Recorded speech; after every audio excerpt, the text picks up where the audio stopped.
aspects of 5A strategy. So this strategy is very, very important, as we will decide whether the patient can stop the tobacco habit using this 5A strategy itself. If not, we go for the next alternative. Let me talk about the 5A strategy first. The first A is ask. First, you need to ask the patient whether he is willing or not to quit the habit. Whether he is willing to quit the habit or not, we need to ask the questions, and you need to ask the difficulties. And while asking the patient, you need to check for the other signals like his body language. Are you willing for quitting? Probably his mouth will be saying something, and his body language will be indicating otherwise. For instance, if the patient gives you a shrug, a shoulder shrug or something, that indicates some sort of indifference in some level. Or if the patient is hesitant, he might give a head nod, a slight side-to-side head nod or something. You need to observe the patient, whether the patient, while asking, you need to elicit the patient's response there itself.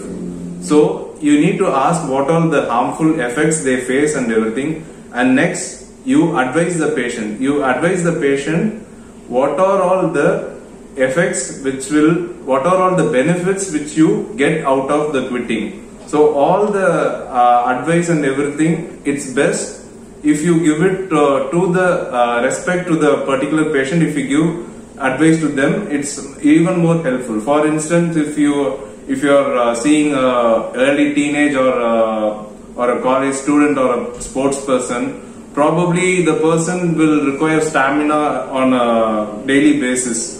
So if the person is quitting the habit, the person will be having more stamina to get the maximum out of his sports performance. That goes a very long way on his day-to-day routine activity. So next aspect of this 5A is you assess. So you assess the patient. You assess the patient using tailor-made a universal form called a Fraser-Strom scale. There is a Fraser-Strom scale for smoking type tobacco and the smokeless type tobacco. The details of which will be discussed in the later part of the video. So next we'll go to the next A. Okay, so that will be your assist. You assist your patient. So you assist your patient in overcoming this tobacco habit. For instance, you need to create environment. You can call upon their family members and you can give them assistance in their home. Like they can create an environment where they get to forget the smoking habit. So for instance, if the patient routinely goes to a tea shop, or they have if they have the friendship of the people who smokes regularly, probably they can cut down this thing, and that could assist the patient in coping up with this stopping tobacco habit even more easier. And then you need to arrange the last A is for arranging the frequent follow-ups, and you need to check, and you need to have the tab of the repeated arrangements. You need to recall the patient and everything.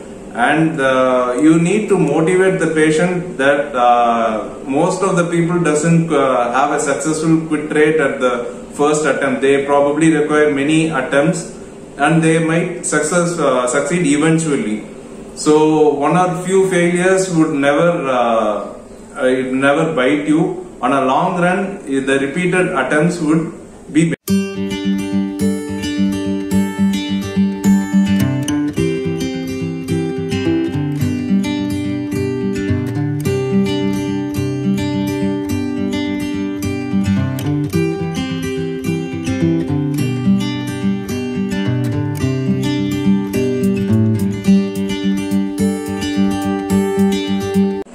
I'll give you some tips regarding how to assist a patient to come out of smoking habit.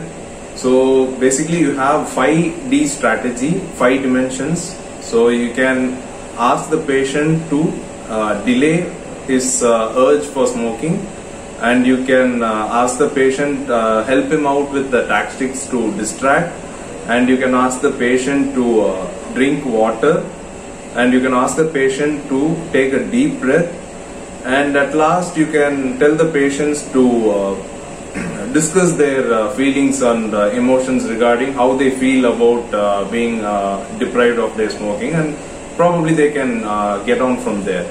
So I'll start with the first D now. So you can actually delay your urge for smoking. It's just in your head that you are so dependent on the tobacco habit. It's all your mind playing games with you. So since you have been having this habit for quite a long time, so when you stop this habit, there is a urge for smoking. So you can delay. It's actually only for the first few minutes you'll be having that strong urges, and rest all it's quite manageable. So if you delay, it will help you on with your improving your tobacco cessation early in your early days itself, and you can distract. If you are having, if you are mindful of your thoughts, you will know even better. Like whenever you have the urge to smoke, and if your thoughts is going towards a smoke, you can distract yourself. You can probably do something else, like you can take a short stroll somewhere, or you can have a tea or something else, and you can listen to your music, you can dance, you can do some push-ups, you can basically do anything to take your mind away from that thought of taking a puff or lighting up your cigarette. So that will work. And the next D is to drink water. Even the drinking water, taking a sip will help you keep yourself hydrated, and that will also reduce the craving. It will also physically also it will reduce your craving, and mentally also you'll feel more relaxed, and it will help you out in your tobacco cessation. And the next D is your taking a deep breath. Will make oneself conscious of his own inhalation and exhalation process, and being mindful of one's own breath will actually help a great deal in taking away your thought process of any negative thought process or anger or anything which you face after you have been after you stop your smoking habit. And the last D is discuss.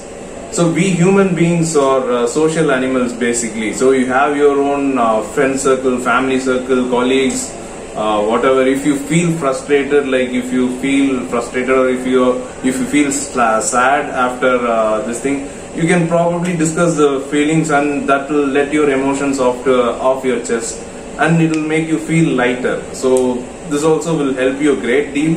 And probably they will, if you have a supportive circle of people around you, it makes things even more easier.